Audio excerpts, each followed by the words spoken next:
नमस्कार, आप देख रहे हैं 4 टीवी और आपके साथ मैं हूं प्रियंका सिंह। एक बार फिर आपका खास कार्यक्रम 3 का तंज लेकर के हाजिर है और आज फिर 3 तस्वीरें और 3 सवालों के साथ चर्चा करेंगे। ताली बजाना क्योंकि जरूरी है, लेकिन सवाल उठाना जरूरतर होता जा रहा है और 3 का तंज हर दिन आपको ताली से ज्यादा सोच देता है। तो जनाब, देश में सिस्टम है मगर सिस्टमैटिक तरीके से फेल होता हुआ नजर आ रहा है। हर दिन अगर हम बात करें तो ऐसा लगता है कि जैसे कुछ नया सीखने को मिलेगा, मगर सिखाया क्या जाता है कि जनता भूखी रहे मगर भाषण पेट भर दे। स्कूल खुले लेकिन जहर परोसे जाए, सड़कें बने लेकिन गड्ढों की ब्रांडिंग के लिए, और अस्पताल हो तो सिर्फ वीआईपी इलाकों में। आप सोच रहे होंगे कि इन 3 चीजों का जिक्र हमने क्यों किया है। वो अभी थोड़ी देर में आप समझ जाएंगे जब हम अपने स्क्रीन पर वो 3 तस्वीरें आज आपको दिखाएंगे जो आपको अंदर से झकझोर कर रख देगी। वो 3 तस्वीरें, वो 3 खबरें जो आज हेडलाइन तो नहीं बनी, जो आज सुर्खियों में तो नहीं आई, लेकिन हां, सबके जहन में जरूर है। और ये जहन में इसलिए है क्योंकि ये सवाल उठाना बहुत जरूरी था। कल से हम इस मुद्दे पर चर्चा भी कर रहे हैं। जो आज हम पहली तस्वीर आपको दिखाएंगे, वो तस्वीर आज की नहीं, वो कल की है। कल भी हमने उस तस्वीर पर चर्चा की और आज भी हम करेंगे, क्योंकि सिस्टम अभी तक जागा नहीं है। हमारे देश में इतना विकास हो गया है कि अब फूड पॉइजनिंग भी सरकारी स्कीम जैसा बट रहा है। कोई उम्र नहीं, कोई वर्ग नहीं, सीधा असर देखने को मिलता है इसका। चलिए 3 तस्वीरें पहले आपको दिखा देते हैं, उन 3 खबरों की बात कर लेते हैं जिन पर आज हम नजर रखने वाले हैं। सबसे पहली तस्वीर, जिससे कल भी हमने आपको रूबरू कराया था, छोले में घुन, सिस्टम में सड़न। जी हां, ये टैगलाइन हमने इसलिए इस तस्वीर को दी है क्योंकि जो सिस्टम वहां पर चल रहा है, जो तस्वीरें वहां की देखने को मिल रही है, वो बदहाली की तस्वीरें हैं। कल जब सत्ता से सवाल पूछे जा रहे थे तो ऐसा लगा कि प्रशासन जिस तरह की प्रतिक्रियाएं दे रहा है, शायद आज जो है प्रशासन इस पर कार्रवाई करेगा, लेकिन अभी तक तस्वीरें वहीं पर रुकी हुई है। बीमार बच्चे, बेपरवाह सिस्टम। एक स्कूल की तस्वीर आपने देखी, दूसरी तस्वीर भी स्कूल की है और वो है हरदोई से। हरदोई से ये तस्वीर हम आपके साथ साझा करेंगे जिसमें आप बीमार बच्चों की तस्वीरें देखेंगे। पहले में जहां फूड पॉइजनिंग की वजह से वो सभी बच्चे अस्पताल में भर्ती हैं, वहीं दूसरी तस्वीर में भी बच्चे भर्ती हैं, लेकिन इस बार मामला फूड पॉइजनिंग का नहीं है। उस बदहाल खस्ताहाल सिस्टम की लापरवाही की भेंट चढ़ रही है बच्चे हैं जिन्हें ना तो खाना ढंग से मिल रहा है, ना स्वास्थ्य सेवाएं ढंग से मिल रही है, कुछ भी यहां पर बराबर नहीं मिल रहा है। तीसरी तस्वीर, हादसों का हॉटस्पॉट हम आपको दिखाएंगे। देवरी रोड की तस्वीर है ये। जी हां, ये वही देवरी रोड की तस्वीर है जिसको लेकर के प्रशासन बड़े बड़े दावे करती है कि सिस्टम सफल रहा, सिस्टम ने जो कार्य किए हैं वो वाकई में बेहद ही काबिले तारीफ वाली तस्वीरें आती हैं, लेकिन जब जमीनी हकीकत के पास हम पहुंचते हैं तो तस्वीरें कुछ ऐसी होती है। तो आप समझिए कि सरकार की स्कीम कैसे बट रहे हैं और सरकार की जो ये स्कीमें हैं वो किस तरह से जनता तक पहुंच रही है, क्योंकि कोई इनका उम्र नहीं दिख रहा है, कोई वर्ग नहीं दिख रहा है, सीधा और सीधा इसका असर दिख रहा है।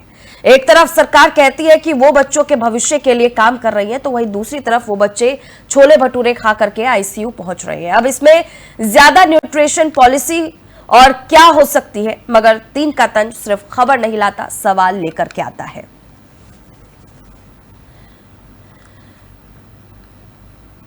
वो सवाल जो पूछे नहीं जाते, वो सवाल जो कई दफा हम देखते हैं कि चैनलों पर दिखाए नहीं जाते।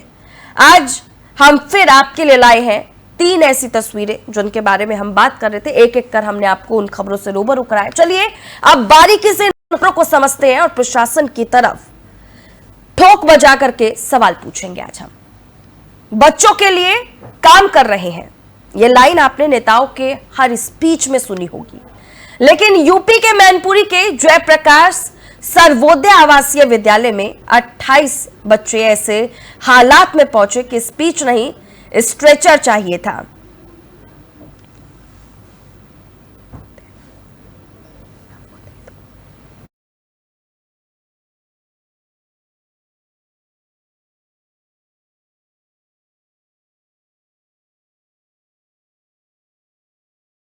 नवोदय स्कूल की वो तस्वीर जिस पर सिस्टम को अभी तक उनकी चुप्पी तोड़ने का कह सकते हैं कि समय नहीं मिला है कि वो अपनी चुप्पी तोड़े सामने आए और उस पर कुछ भी बातें कहें। छोले भटूरे के नाम पर उन्हें घुना हुआ खाना परोस दिया गया है। बच्चों ने बताया कि रोटियां सड़ी हुई थी, छोले से बदबू आ रही थी, लेकिन खाना तो खाना है। स्कूल में जो मिले वो खा लो, क्योंकि ये कोई 5 स्टार स्कूल नहीं, सरकारी योजना से चलता है। जब सिस्टम खुद सड़ जाए तो खाना क्यों न सड़े। 28 बच्चों को जब एक के बाद एक उल्टियां होने लगी तब पता चला कि ये योजना का हिस्सा नहीं, अस्पताल का रास्ता बन गया है। सीधा CHC बेवर में भर्ती कराया गया और जब हालात और बिगड़ी तो 6 को जिला अस्पताल रेफर करना पड़ा। अब सवाल यह है कि क्या यह सिर्फ एक खाना था या उस सोच की तस्वीर है जिसमें बच्चों के स्वास्थ्य से ज्यादा ठेकेदार की जेब मायने रखती है। DMO, CMO, पूरा प्रशासन घटनास्थल पर पहुंचा, मगर जैसे ही मीडिया पहुंची स्कूल प्रबंधक को अचानक बोलने से परहेज होने लगा। हाँ, यह वही प्रबंधन है जो अडानी अंबानी की तरह जवाब नहीं देता, बस इन्वेस्टमेंट करता है बच्चों के पेट पर, जिंदगी पर। क्या ये सिर्फ लापरवाही है या ये फिक्सिंग है, सप्लायर से लेकर इंस्पेक्टर तक की? क्योंकि खाना बना है पर टेस्ट नहीं हुआ, बच्चों को परोसा गया लेकिन किसी को फर्क तक नहीं पड़ा। आज ये सवाल हमारे पहले तंज के केंद्र में है। क्या सरकारी स्कूलों में बच्चों को खाना नहीं, सजा मिल रही है? और इसी पर आगे की जानकारी के लिए हमारे साथ हमारे संवाददाता आनंद कुमार जुड़ चुके हैं और अमन कुमार हमारे साथ जुड़ चुके हैं। अमन, नवोदय स्कूल की जो तस्वीर सामने आई, कल से हम इस तस्वीर पर, इस खबर पर हम बारीकी से नजर रखे हुए हैं, हर अपडेट हम सामने ला करके रख रहे हैं पब्लिक के सामने। हम चाहेंगे पहले तो आप इस खबर पर क्या कुछ अपडेट है एक बार बताएं।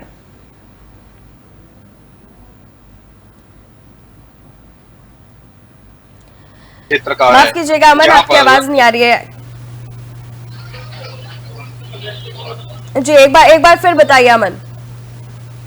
जी, मैं आपको बता दूं, पूरा मामला मैनपुरी के बेवर थाना क्षेत्र का है, जहां पर एक जयप्रकाश नारायण सर्वोदय विद्यालय है, जहां पर बुधवार को देर रात में बच्चों को जो है मिड डे मील का जो है भोजन परोसा जा रहा था। उसी समय जो है कुछ लगभग 50 बच्चे जो है भोजन खा चुके थे। उसी दरम्यान जो है लगभग 28 बच्चों के पेट में दर्द होने लगा, किसी को उल्टियां होने लगी। उसी समय जो है प्रधानाचार्य को बच्चों ने बताया, तो मौके पर प्रधानाचार्य ने देखा तो बच्चों को लेकर बेवर CHC पे पहुंचे, जहां पर उनका डॉक्टरों ने इलाज जारी था। सूचना पर पहुंचे मैनपुरी के जिलाधिकारी ने बच्चों का हालचाल जाना है जी। लेकिन अमन, इमरजेंसी वार्ड की तस्वीरें हम देख रहे हैं, बच्चे किस बदहाली के शिकार हुए हैं वो हम देख रहे हैं, सिस्टम की लापरवाही सामने निकल कर के आ रही है। क्या अभी तक किसी प्रशासनिक अधिकारी के तरफ से कोई हलचल देखने को मिली है? क्या कोई प्रशासनिक अधिकारी मौके पर पहुंचा, बच्चों से मुलाकात की, उन्हें कोई आश्वासन दिया?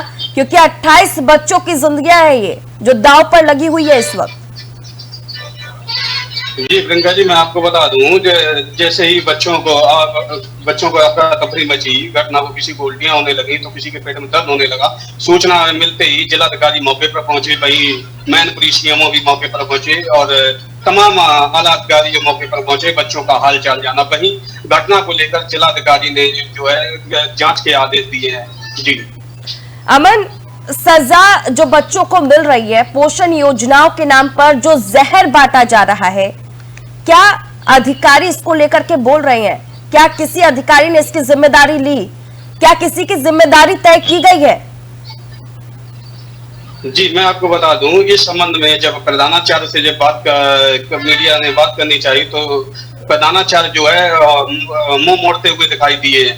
वहीं जब मौके पर जिलाधिकारी पहुंचे, जिलाधिकारी से जब बात की गई तो जिलाधिकारी ने बताया कि अभी फिलहाल जो बच्चों की स्थिति देखने की बात है, ये बाकी की बात बाद में करेंगे, लेकिन फिलहाल जो है जांच के आदेश दिए गए हैं। मामले को लेकर जो है टीम गठित कर जांच की जा रही है। जी लेकिन अमन, ये तो वही बात हो गई ना कि एक बार फिर से अधिकारी साहब आए, मौके पर पहुंचे, कैमरे के लिए अपना फोटो खिंचवाया और फोटो खिंचवा करके नदारद हो गए कि अब जी फिर से रिपोर्ट आएगी तो कार्रवाई होगी।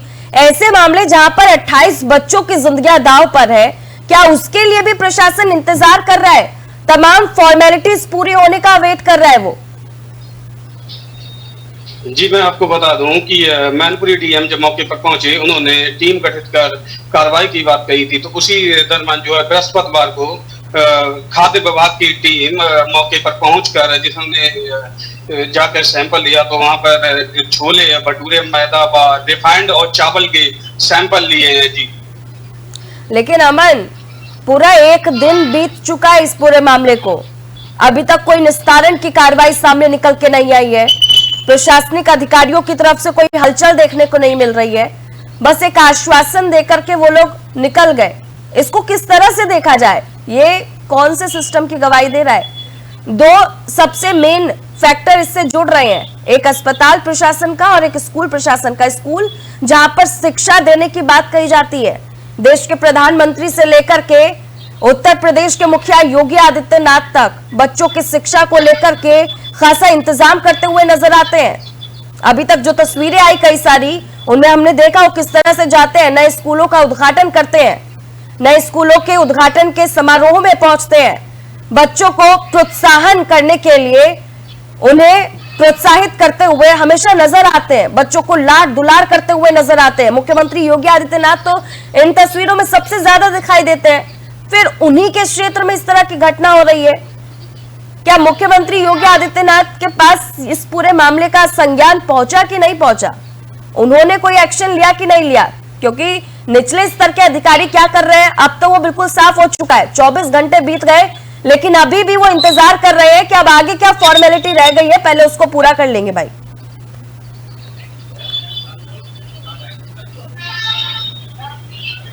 अमन, क्या मेरी आवाज आ रही है?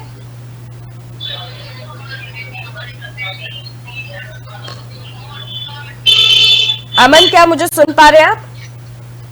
जी ठीक है। अमन बताइए, मुख्यमंत्री योगी आदित्यनाथ, आपने सवाल सुना जो मैंने आपसे पूछा? सीएम योगी आदित्यनाथ जो बच्चों के साथ खेलते हुए, मस्ती करते हुए, उन्हें दुलारते हुए नजर आते हैं, उन्हें प्यार करते हुए नजर आते हैं, शिक्षा के मामले में उन्हें प्रोत्साहित करते हुए नजर आते हैं। उत्तर प्रदेश से कई सारी ऐसी तस्वीरें हमने देखी जहां पर बच्चों को जागरूक करने के लिए, पढ़ाई के लिए आगे बढ़ाने के लिए, शिक्षा व्यवस्था में उनकी मजबूती को बढ़ाने के लिए हमेशा वो आगे रहते, तत्पर रहते हैं। अधिकारियों की तरफ से तो हमने देख लिया है कि अधिकारियों का क्या रुख रहेगा। 24 घंटे बीत जाने के बाद भी अभी भी पेपर वर्क में ही वो लगे हुए हैं। क्या सीएम योगी आदित्यनाथ ने इस मामले का संज्ञान लिया? क्या किसी बड़े अधिकारी ने इस मामले का संज्ञान लिया? जी मैं आपको बता दूं, जहां पर उत्तर प्रदेश के मुखिया योगी आदित्यनाथ का साफ तौर से कहना है कि विद्यालय में बच्चों को ठीक तरह से पढ़ाई की जाए और उसी संबंध में खेल कूद की भी व्यवस्था कर रहे हैं, लाखों करोड़ रुपए खर्च कर रहे हैं। लेकिन उसी को देखते हुए विद्यालय जयप्रकाश नारायण सबूर विद्यालय के प्रधानाचार्य जो है कहीं ना कहीं जो है धज्जियां उड़ाते नजर आ रहे हैं। इसको मैं साफ तौर से कहना चाहूंगा कि जब मिड डे मील का जब भोजन बनता है तो उनको सबसे पहले जो है प्रधानाचार्य को चेक करना चाहिए, लेकिन वो नहीं करते हैं क्योंकि उनका भोजन जो है अलग तरीके से बनाया जाता है, उसके बाद वो ग्रहण करते हैं। जी ठीक है, बेहद शुक्रिया अमन हमारे साथ तमाम जानकारी साझा करने के लिए।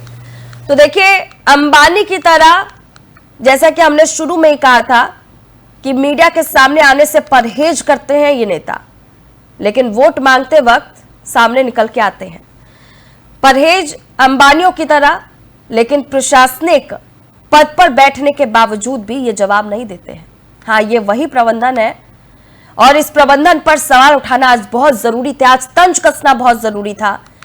बच्चों के पेट पर, जिंदगी पर सिर्फ और सिर्फ इन्वेस्टमेंट के नाम पर कुछ पैसे देकर के चले जाते हैं और उसके बाद बदहाली की तस्वीर इमरजेंसी वार्ड से निकल करके आती है। यह लापरवाही है या फिक्सिंग है, सप्लायर से लेकर के इन्वेस्टर तक की, ये तो नहीं मालूम, क्योंकि खाना बन रहा है पर टेस्ट नहीं हो रहा है। बच्चों को परोसा गया लेकिन किसी को फर्क नहीं पड़ा। आज ये सवाल हमारे पहले तंज के केंद्र में रहा, क्या सरकारी स्कूलों में बच्चों को खाना नहीं, सजा मिल रही है? पोषण योजनाओं के नाम पर जहर बांटा जा रहा है और क्या अधिकारी हर बार सिर्फ मौके पर पहुंचकर कैमरे के सामने फोटो खिंचवा करके चले जाएंगे? मुख्यमंत्री योगी आदित्यनाथ ने जिस तरह से उत्तर प्रदेश को लेकर के पूरे कह सकते देश के अंदर अपनी वाहवाही करवाते हैं। सीएम योगी आदित्यनाथ से लेकर के उत्तर प्रदेश में अगर कोई बड़े पद पर कोई अधिकारी बैठा है, बड़े पद छोड़ दीजिए, अगर किसी छोटे पद पर भी कोई अधिकारी बैठा है तो पूरे गर्व के साथ कहता है हम उत्तर प्रदेश से हैं, हम उत्तर प्रदेश के अधिकारी हैं। और वो रॉब बोलते वक्त जो नजर आता है, जमीनी तस्वीर में कुछ ऐसे ही नजर आता है।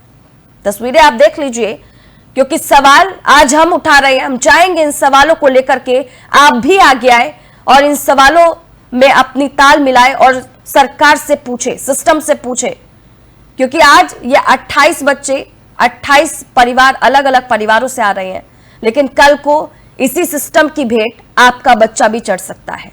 इसी सिस्टम की भेंट, इसी मिड डे मील को खाते हुए आपका बच्चा भी इमरजेंसी वार्ड में नजर आ सकता है, क्योंकि अगर आज सबने मिलकर के आवाज नहीं उठाई तो कल को तस्वीर कुछ ऐसी हो सकती है।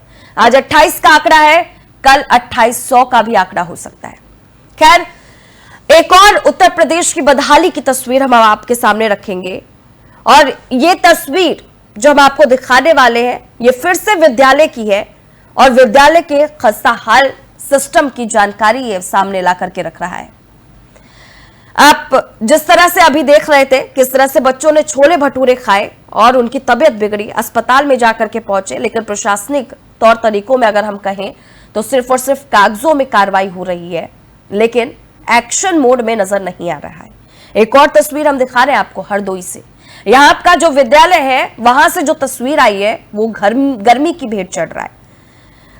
गर्मी की भेंट छोड़िए, गर्मी की भेंट कहना बहुत आम बात होगी, वो सिर्फ गर्मी की भेंट नहीं, शर्म की भी भेंट चढ़ रहा है। सोचिए, सरकारी दावों में बच्चों के लिए शिक्षा के मंदिर बनाए गए हैं, लेकिन असल में वो मंदिर तपते तंदूर निकले, जहां पंखे ऐसे घूमते हैं जैसे सिस्टम के वादे, धीमे, बेसब्र और बेअसर। बच्चों की तबीयत इसलिए नहीं बिगड़ी कि उन्होंने छोले पूरी खा ली, उनकी तबीयत इसलिए बिगड़ी थी क्योंकि वो सरकारी स्कूलों में जिम्मेदारी नाम की चीज का पावर सप्लाई के डाउन में थे। अब आज जो हम आपको तस्वीर दिखा रहे हैं ये हरदोई से, यहां पर भी बच्चे एडमिट हैं और भेंट एक बार फिर से प्रशासनिक अधिकारियों के चढ़ चुके हैं। आपको बताते हुए चले, रिपोर्ट के मुताबिक जो जानकारी मिल रही है उसमें हम आपको थोड़ी सी जानकारी देते हैं, उसके बाद फिर हम अपने संवाददाता की ओर भी रुख करेंगे। 20 से ज्यादा बच्चे जो है वो बीमार पड़े मिले, कुछ को पिहानी के सरकारी अस्पताल में डाला गया तो 2 को सीधा मेडिकल कॉलेज रेफर करना पड़ा। और इस सबके बीच स्कूल के प्रभारी प्राचार्य साहब कह रहे हैं कुछ नहीं है, सारे सामान्य बातें हैं। हाँ, उनके लिए बच्चों का बेहोश होकर गिरना भी शायद रोज का रूटीन है। आखिर जब प्रशासन को खुद बुखार नहीं चढ़ता तब बच्चों की चीखें महज शोर लगती है। बच्चियां बेहोश हो रही थी, माता पिता को सूचित कर दिया गया, यानी जैसे कोई छुट्टी के मैसेज भेजे। क्या यही है स्कूल की प्रतिष्ठित संस्था की हालत, जहां पढ़ाई कम और बचाव अधिक हो रहा है? इसी पर आज हम तंज कसेंगे, इसी पर हम तमाम सवाल उठाएंगे, सिस्टम से पूछेंगे कि आखिरकार क्या कुछ चल रहा है। इस पर ज्यादा जानकारी के लिए हमारे साथ हमारे संवाददाता पुलकित शर्मा हमारे साथ हरदोई से जुड़ चुके हैं। पुलकित, इस पूरे मामले को लेकर क्या कुछ अपडेट सामने आ रहा है? बच्चों की हालत कैसी है और कोई प्रशासनिक अधिकारी मौके पर पहुंचा कि नहीं? देखिए, आपको बता दें कि जो है बच्चों की हालत अब स्थिर है, बच्चों की सेहत में सुधार देखा गया है। जानकारी लगने के बाद जो है हरदोई मेडिकल कॉलेज में जिन छात्रों को रेफर किया गया था उनका आपकी आवाज बहुत कम आ रही है पुलकित, एक बार चेक कीजिए, पुलकित की आवाज कम आ रही है। हेलो, अब आवाज आ रही है सही? जी कहिए पुलकित। मैं ये कह रहा था कि जो है बच्चों की जो छात्राएं थी उनकी हालत में अब जो है सुधार है, और कुछ जो छात्राएं उनकी हालत अभी भी स्थिर बनी हुई है। जिन छात्राओं को हरदोई मेडिकल कॉलेज रेफर किया गया था उनका हालचाल जानने के लिए जिलाधिकारी अनुनय झा और सीडीओ स्वयं पहुंचे। उन्होंने वहां छात्राओं से हालचाल जाना और समस्याओं के विषय में भी जो है उनसे पूछा, जिसके बाद डीएम ने जो है मौके का निरीक्षण करने के लिए एसडीएम शाहबाद और एडीएम एफआर को जो है भेजा है जवाहर विद्यालय के लिए, और उसके बाद वहां की रिपोर्ट आएगी। उसके बाद डीएम ने कहा है कि हम इसमें आगे कार्रवाई करेंगे। हालांकि जो डीएम ने आंकड़े बताए हैं, डीएम के आंकड़ों के मुताबिक जो है 13 छात्राएं जो है भर्ती कराई गई थी सिहानी सीएचसी में, जिसमें से 6 को जो है उपचार के बाद वापस छात्रावास भेज दिया गया था। 4 जो है सीएचसी में ही भर्ती हैं, जिनका अभी भी इलाज चल रहा है, और 3 छात्रों को जो है हरदोई मेडिकल कॉलेज रेफर किया था, जहां उनका भी इलाज जारी है। डीएम ने बताया कि सभी छात्राओं की हालत सामान्य है, जल्द ही उन्हें जो है स्वास्थ्य लाभ देकर वापस सीएमसी भेज दिया जाएगा, वो स्कूल भेज दिया जाएगा, छात्रावास भेज दिया जाएगा। जी पुलकित, एक और जो तस्वीर में साफ तौर पर देखने को मिल रहा है वो यही कि मौके पर परिजन नजर आ रहे हैं। जो तस्वीरें हम देख रहे हैं उस तस्वीरों के मुताबिक अगर देखा जाए तो छात्रों के पास दूसरा छात्र मौजूद है या तो उनके परिजन मौजूद है, अधिकारी नजर नहीं आ रहे हैं। कहाँ नदारद है ये सब? देखिए, अधिकारियों की बात कही जाए तो स्कूल प्रशासन की ओर इसमें सबसे बड़ी लापरवाही स्कूल प्रशासन की है। लगातार जो है छात्राएं इसको लेकर शिकायत कर रही थी, लेकिन कोई भी कार्रवाई नहीं हुई है। जो स्कूल में कोई भी जो है प्रभारी प्राचार्य बनाए हैं, कोई भी वर्तमान में प्राचार्य नहीं है। वहाँ पर एक शिक्षक को प्रभार दिया गया है रमेश सिंह नाम के, वो इस समय जो है कार्यभार संभाल रहे हैं जवाहर नवोदय विद्यालय का, लेकिन कोई भी प्राचार्य तैनात नहीं है, जिसका खामियाजा शायद आज बच्चों को उठाना पड़ रहा है। बिल्कुल, और पुलकित देखा जाए तो बिजली के तारों से ज्यादा यहाँ पर जिम्मेदारी की जो लाइनें हैं वो ज्यादा टूटी हुई नजर आ रही है। कह सकते हैं इसको बराबर फिट बैठ रही है ये लाइन यहाँ पर। बिल्कुल, आपको बताएं कि हरदोई में जो है शिक्षा का स्तर कितना गिरा हुआ है, और जिसका कुछ आपको हिसाब नहीं बता सकते हैं। कार्य चाहे जवाहर नवोदय विद्यालय हो, चाहे कस्तूरबा विद्यालय हो, चाहे प्राथमिक विद्यालय हो, सब जो है बदहाल हैं। लगातार प्राथमिक विद्यालयों का भी कुछ ऐसा ही हाल है, जहाँ आए दिन शिकायतें खाने पीने को लेकर, मिड डे मील को लेकर सामने आती रहती हैं। कस्तूरबा विद्यालय और जो है रजाई गद्दे फटे होने की शिकायत की थी। उसके बाद अब जवाहर नवोदय विद्यालय से जो है गर्मी को लेकर शिकायतें आई हैं। तो हरदोई में जो है शिक्षा का स्तर और जो ये हॉस्टल बनाए गए हैं, ये लगातार अपनी बदहाली के आंसू बहा रहे हैं। कोई भी जिम्मेदार इस बात ध्यान नहीं देता है। बिल्कुल, यहाँ पर वोल्टेज जो है वो पूरी तरह से डाउन है और प्रशासन आउट है। पढ़ाई नहीं, पसीना बहाव योजना की जो तस्वीर है वो देखने को मिल रही है। पुलकित, हरदोई को लेकर के अगर देखा जाए तो गवर्नमेंट ने कई सारे स्कीम निकाले हैं बच्चों के पढ़ाई को लेकर के। गवर्नमेंट लगातार दावे कर रही है कि हरदोई में स्वास्थ्य और शिक्षा व्यवस्था, इन दो पर हम खासा फोकस कर रहे हैं। इन दो सिस्टमों पर हम जमकर के पैसा भी खर्च कर रहे हैं। वहां पर एक एक स्कूल में जो है कई सारे बच्चों को भर्ती कराने के लिए, उनको प्रोत्साहित करने के लिए अलग अलग तरह की स्कीमें वहां पर लागू की जा रही है। मुख्यमंत्री योगी आदित्यनाथ कितनी बार हरदोई पहुंचे बच्चों को यहां पर जो है प्रोत्साहित करने के लिए, बावजूद उसके इस तरह की तस्वीर आ रही है वहां से। आपको बताएं कि हरदोई में जितने भी विद्यालय या पढ़ाई व शिक्षा से संबंधित जो भी कार्य होता है, ज्यादातर वो कार्य जो है वो फाइलों में होता है। जो भी धरातल पर कार्य होता है उसमें बड़े पैमाने पर कहीं ना कहीं भ्रष्टाचार जो है अधिकारी जिम्मेदारों के साथ मिलकर जो है करते हैं। इसीलिए हरदोई जा रहा है। इस विषय पर केवल जांच होती है और जांच के नाम पर केवल खाना पूर्ति की जाती है।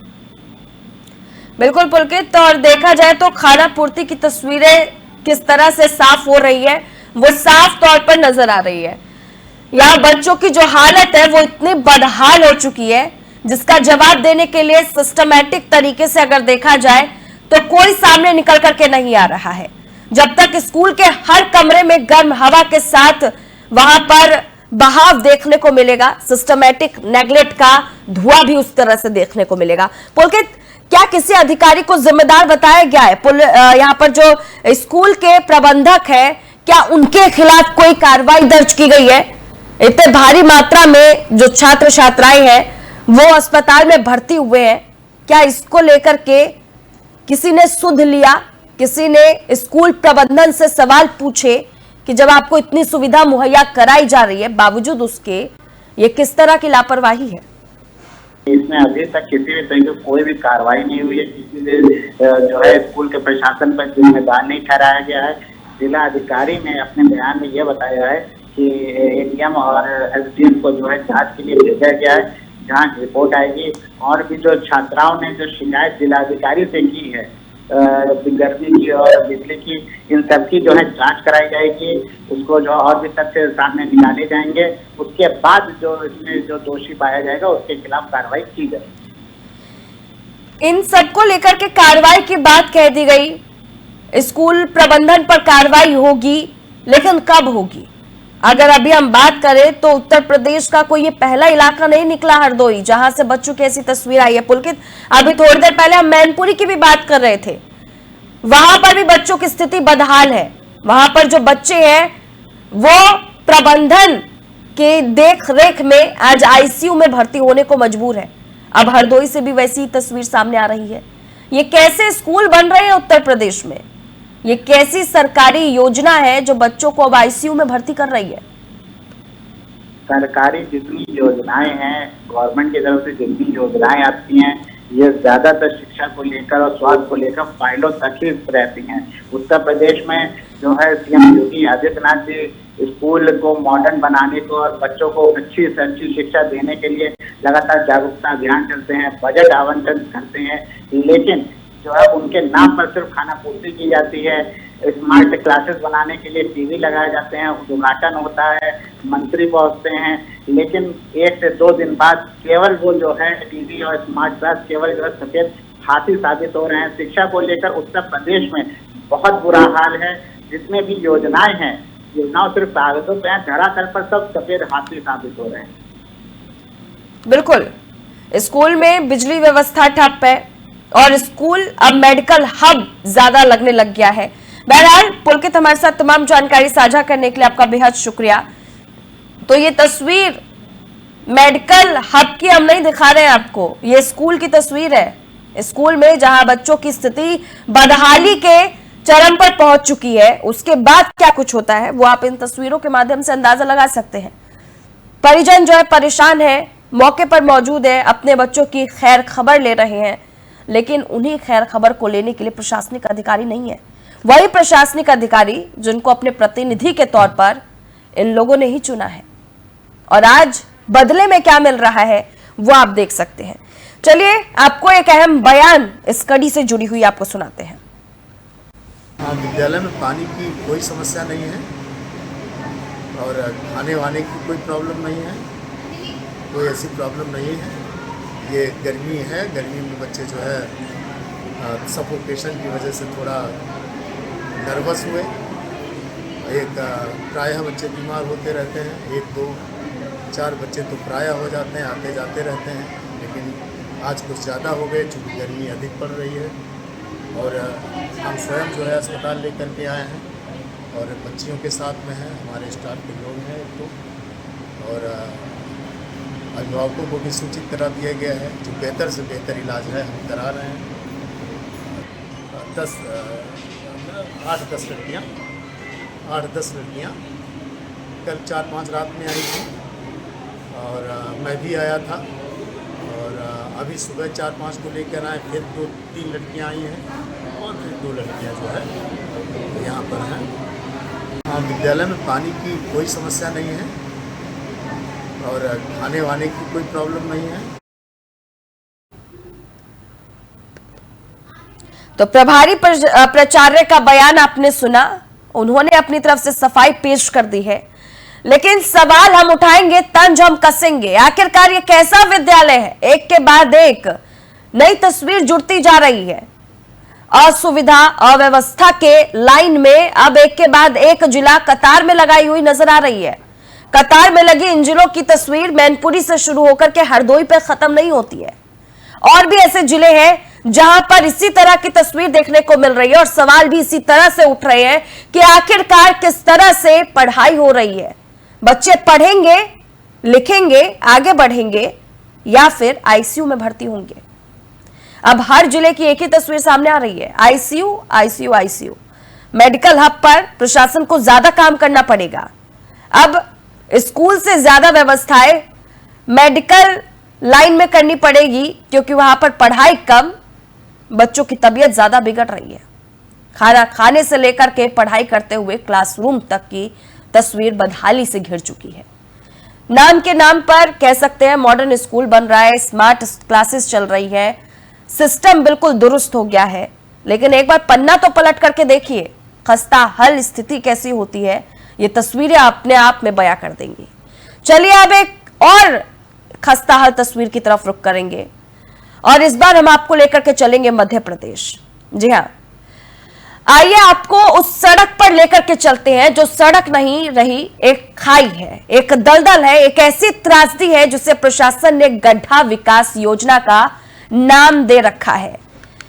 मध्य प्रदेश और छत्तीसगढ़ की जो तस्वीरें लगातार सामने आती है, दोनों ही जगह पर योजनाओं को लेकर के बातें जो है वो खुलकर के सामने आती है। आज छत्तीसगढ़ की हम वो तस्वीर आपके सामने पेश करेंगे जो आपको सोचने पर मजबूर कर देगी कि क्या रास्ते सच में चलने के लिए बनाए जाते हैं या गड्ढों में गिरने के लिए।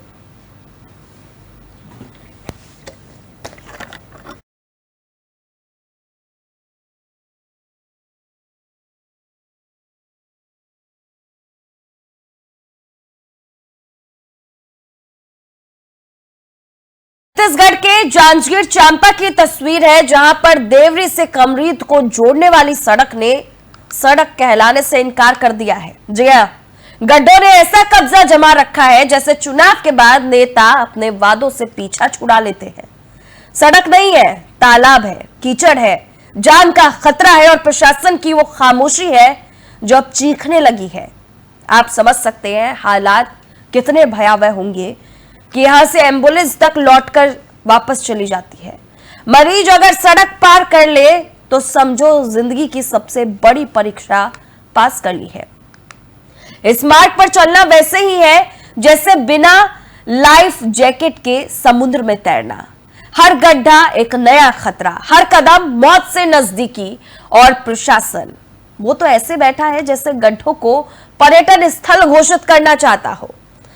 एक एक मीटर पर जैसे जैसे गड्ढे की यहां पर लागत है, राधे श्याम कंस्ट्रक्शन वालों ने खुदाई का कॉन्ट्रैक्ट ले लिया हो। बरसात आते ही गड्ढे, जो अब गड्ढे नहीं पानी में लबालब सड़क बन चुके हैं, सड़क तालाब कह सकते हैं इसको, वो बाइक वालों को सरप्राइज देते हैं। अब गांव वालों की माने तो रोज गिरते हैं, रोज खरोच खाते हैं, पर प्रशासन की संवेदना उतनी ही मर चुकी है जितनी राजनीति में शर्म। और आगे की जानकारी के लिए छत्तीसगढ़ से हमारे ब्यूरो हेड पप्पू यादव जी हमारे साथ जुड़ चुके हैं जो उसी जगह पर खड़े हैं। उनके पीछे आप उन तस्वीरों को देख सकते हैं जो बयां कर रही है कि कितने मुश्किल से लोग जो है सड़क पार कर रहे हैं। पप्पू जी, एक बार पहले तस्वीरें दिखाइए, जनता को रूबरू कराइए उन गड्ढों से जिस गड्ढे में रोज एक नई मौत को बुलावा देता है। जी बिल्कुल, आपको बता दें, मेरे पीछे देख सकते हैं किस तरीके से जो खस्ता हाल सड़कें हैं जो कैसे बड़ी दुर्घटना को दावत दे रही हैं। देख सकते हैं मेरे पीछे कैसे जो बड़े बड़े खड्डे हैं बरसात के पानी में तब्दील हो गए हैं। सरकार के जो तमाम दावे हैं जो आज देवरी मोड़ से कमरीत जाने वाले मुख्य सड़क मार्ग पर फेल होते हुए नजर आ रहे हैं। लगातार जो जिम्मेदार अधिकारी हैं बड़े बड़े दावे करते हैं, खस्ता हाल जो सरकार है करोड़ रुपए पैसे पानी की तरफ बाहर है, लेकिन जमीनी स्तर पर देख सकते किस तरीके से जो सड़क है पूर्ण रूप से भ्रष्टाचार की भेंट चढ़ चुका है। बिल्कुल खस्ताहाल तस्वीर हमने आपके सामने रखी। हमारे ब्यूरो हेड खुद मौके पर मौजूद है और वो बता रहे किस तरह से मामला जो है इतना संवेदनशील है, बावजूद उसके प्रशासनिक अधिकारी बस मुंह छिपाए घूम रहे हैं। एक बात बताइए पप्पू जी, जिस इलाके की आप ये तस्वीर दिखा रहे हैं वहां आसपास कोई प्रशासनिक अधिकारी का घर है क्या? कोई बंगला उनका वहां पर मौजूद हो जहां वो रोज जाते हो? जी बिल्कुल, आपको बता दें जहां पर हम मौजूद हैं जिम्मेदार अधिकारी के कार्यालय भी है।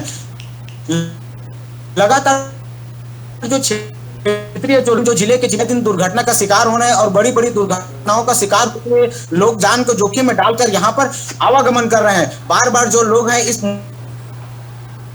जिले के जिम्मेदार अधिकारी हैं केवल आश्वासन देते हैं। अगर वही हम बात करें तो क्षेत्रीय विधायक यहाँ पर कई बार दौरे पर आते हैं मगर केवल जनताओं को आश्वासन देते हैं और आश्वासन पर भी जो गांव का विकास कार्य आज सिमट कर रह गए हैं। देख सकते हैं पीछे किस तरीके से जो खस्ता हाल सड़कें आज तालाब में तब्दील हो गए, जिसका खामियाजा आज ग्रामीणों को चुकाना पड़ रहा है।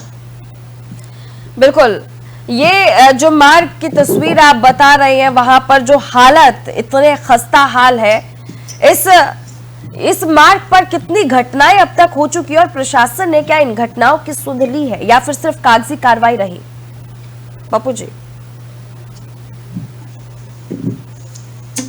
बिल्कुल, आपको बता दें जिस तरीके से जो खस्ता हाल सड़क है, इस खस्ता हाल सड़कों पर आए दिन तो अभी तक दर्जन से भी ज्यादा यहाँ पर तो कोई गाड़ी क्षतिग्रस्त हो गए और इस पूरे मामले को लेकर आए दिन शिकायत होती है, लेकिन जो जिले के जिम्मेदार अधिकारी शिकायतों पर अमल करने के बजाय केवल आश्वासन देते हैं और इसी का खामियाजा है कि लोग यहाँ पर दुर्घटना का शिकार हो रहे हैं और इन सड़कों की जो बदहाल स्थिति है अब तक नहीं सुधर पाई है। वहां पर अगर मान लीजिए कोई पेशेंट अगर जा रहा है, किसी की हालत इतनी ज्यादा गंभीर है कि उसे घर तक छोड़ करके आना हो एम्बुलेंस को, या फिर किसी ऐसे मरीज को घर से पिक करना हो, किस तरह से जाते होंगे? कोई दूसरा रास्ता तो होगा वहां पर इसके अलावा जहां से वो जाते होंगे, या यही इकलौता रास्ता है?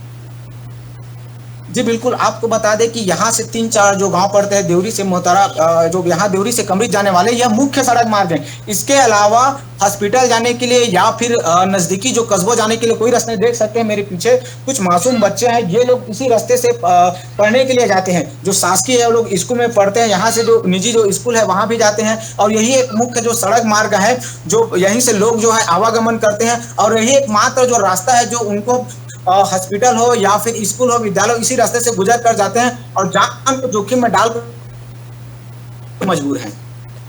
तो कह सकते हैं कि बच्चों को स्कूल भेजना खतरे से खेलने जैसा है, पर अफसरों के बच्चों को तो एसयूवी मिलती है।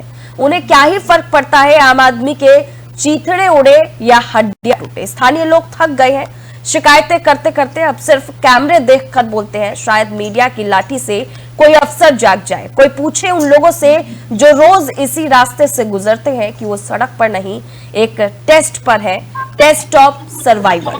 गड्ढों को देखकर ये तय नहीं होता कि वो सड़क पर चल रहे हैं या रियलिटी शो खतरों के खिलाड़ी का हिस्सा बन चुके हैं। लेकिन अफसोस, सड़क पर हादसों की गिनती बढ़ रही है, अफसरों की जिम्मेदारी नहीं। हर बार की तरह यहां भी निर्देश दिए गए हैं कि जांच होगी, कार्रवाई होगी, लेकिन स्क्रिप्ट वही रटी रटाई सुनाई दे रही है। बहरहाल पप्पू जी हमारे साथ जुड़ने के लिए और तमाम जानकारी साझा करने के लिए आपका बेहद शुक्रिया। तो देखिए, ये वो कार्रवाई है, वो सुधार के नोटिफिकेशन है जो सिर्फ नोट शीट पर होते हैं, जमीनी हकीकत नहीं। ये वहीं पर गड्ढों के साथ पड़ी हुई रहेगी, डूबी हुई रहेगी और जब सवाल उठेंगे तो जवाब नहीं, बहाने मिलेंगे। क्या इस सड़क की सूरत कभी सुधरेगी? क्या ये गड्ढे कभी भरेंगे? क्या जिम्मेदारों के कानों में कभी आवाज जाएगी?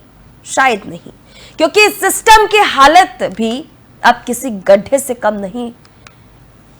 कह सकते हैं कि गड्ढे की तरह ही जो है गहरी होती जा रही है, सड़ती जा रही है, लेकिन प्रशासनिक अधिकारी जाग नहीं रहे हैं।